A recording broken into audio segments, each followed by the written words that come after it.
The Biggest Frauds of All Time, Part 1.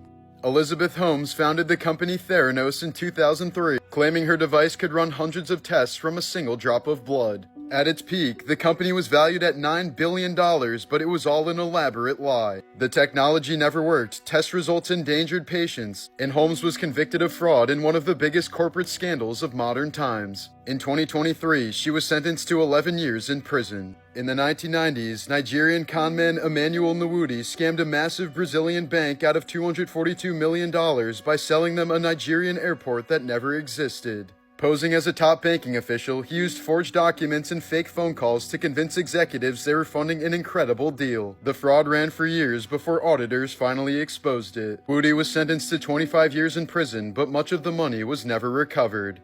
Tanya Head became president of the World Trade Center Survivors Network after gaining fame for her harrowing survival story. She claimed to have barely escaped the collapse of the South Tower, suffering third-degree burns while crawling through smoke and flames, while watching several colleagues die around her, including her own fiancé, whose body was never recovered. She led tours of Ground Zero for grieving families, gave emotional public speeches, and became an inspiring face of 9/11 remembrance. But in 2007, it was finally exposed that she wasn't even in America on 9/11. Her entire story, right down to the dead fiancé, was all an elaborate lie. The Biggest Frauds of All Time, Part 2. Milli Vanilli became global pop stars in the late 80s, winning a Grammy with hits like Girl You Know It's True. But in 1990, it was exposed that the duo had never sung a single note on their own records or during live shows. They were always lip-syncing to tracks recorded by studio singers. Their Grammy was revoked, albums were pulled from stores, and the scandal became one of the most infamous frauds in music history.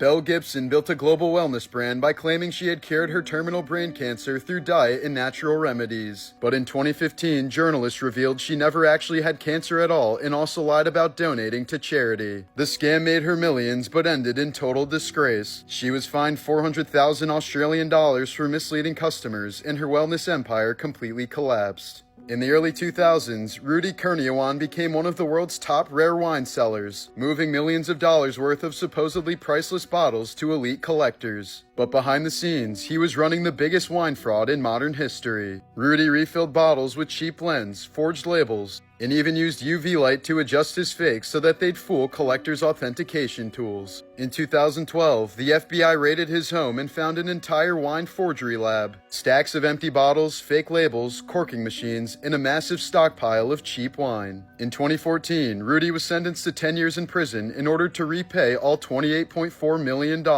But to this day, some of his fakes are still sitting undiscovered in the world's finest wine collections.